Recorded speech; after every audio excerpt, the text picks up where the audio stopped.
حضور اکرم صلی اللہ علیہ وآلہ وسلم کی پیدائش سے صرف 55 دن پہلے یمن کا بادشاہ ابرہہ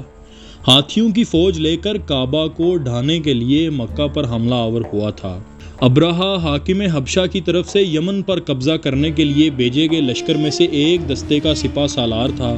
جبکہ دوسرے دستے کا سپہ سالار اریات نامی شخص تھا۔ حبشہ کی فوجوں کے ہاتھوں یمن کی فتح کے بعد اریات اور ابرہہ کے درمیان جھگڑا ہوا۔ یوں ابرہہ اریات کو قتل کر کے یمن کا حاکم بنا تھا۔ اس کے بعد ابرہہ نے یمن کے دارالسلطنت صنعا میں ایک بہت ہی شاندار اور عالی شان گرجا گھر بنایا اور یہ کوشش کرنے لگا کہ عرب کے لوگ بجائے خانہ کعبہ کے یمن آ کر اس گرجا گھر کا حج کیا کریں۔ جب مکہ والوں کو یہ معلوم ہوا تو قبیلہ کنانہ کا ایک شخص غیظ و غضب میں جل بن کر یمن گیا اور وہاں کے گرجا گھر میں جا کر اس کو نجاست سے لت پت کر دیا۔ جب ابرہہ نے یہ واقعہ سنا تو وہ طیش میں آپے سے باہر ہو گیا اور خانہ کعبہ کو ڈھانے کے لیے ہاتھیوں کی فوج لے کر مکہ پر حملہ کر دیا،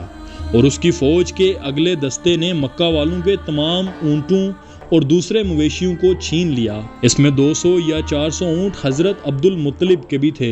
حضرت عبد المطلب کو اس واقعے سے بڑا رنج پہنچا، چنانچہ آپ اس معاملہ میں گفتگو کرنے کے لیے اس کے لشکر میں تشریف لے گئے۔ جب ابرہہ کو معلوم ہوا کہ قریش کا سردار اس سے ملاقات کرنے کے لیے آیا ہے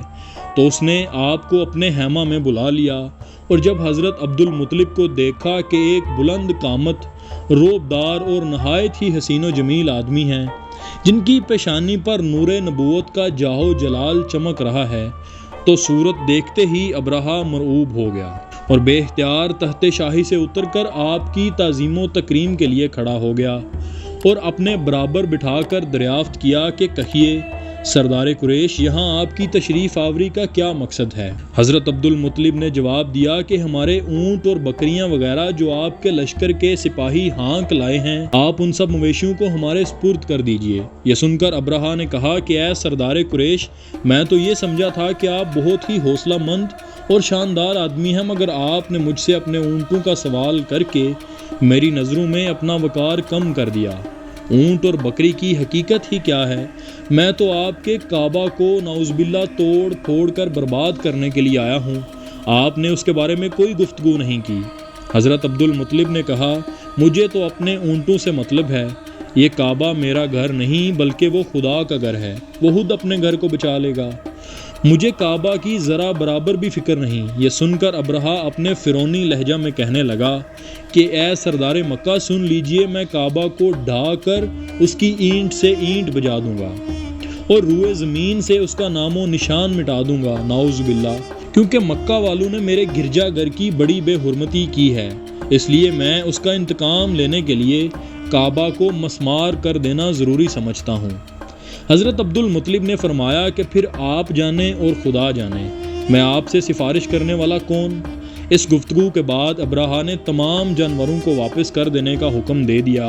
اور حضرت عبد المطلب تمام اونٹوں اور بکریوں کو لے کر اپنے گھر چلے آئے اور مکہ والوں سے فرمایا کہ تم لوگ اپنے اپنے مال مویشیوں کو لے کر مکہ سے باہر چلے جاؤ اور پہاڑ کی چوٹیوں پر چڑھ کر اور دروں میں چھپ کر پناہ لو۔ مکہ والوں سے یہ کہہ کر پھر خود اپنے خاندان کے چند آدمیوں کو ساتھ لے کر خانہ کعبہ میں گئے اور دروازہ کا حلقہ پکڑ کر انتہائی بے قراری اور گریہ و زاری کے ساتھ دربار باری میں اس طرح دعا مانگنے لگے کہ اے اللہ، بے شک ہر شخص اپنے اپنے گھر کی حفاظت کرتا ہے، لہٰذا تو بھی اپنے گھر کی حفاظت فرما اور صلیب والوں اور صلیب کے پجاریوں کے مقابلہ میں اپنے اطاعت شاروں کی مدد فرما۔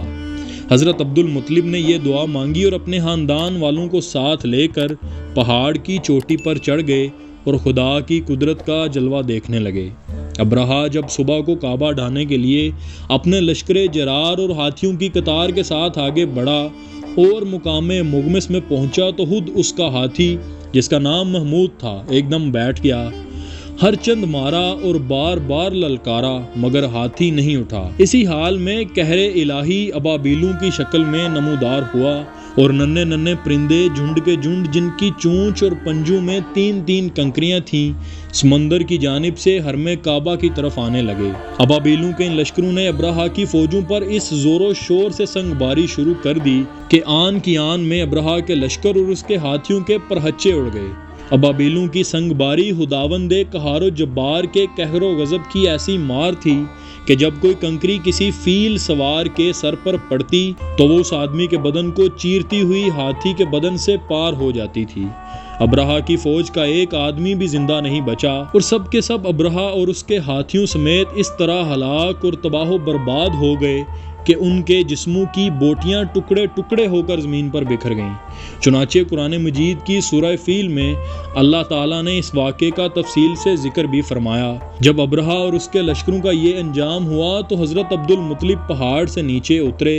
اور خدا کا شکر ادا کیا۔ ان کی اس کرامت کا دور دور تک چرچا ہو گیا اور تمام اہل عرب ان کو ایک خدا رسیدہ بزرگ کی حیثیت سے قابل احترام سمجھنے لگے۔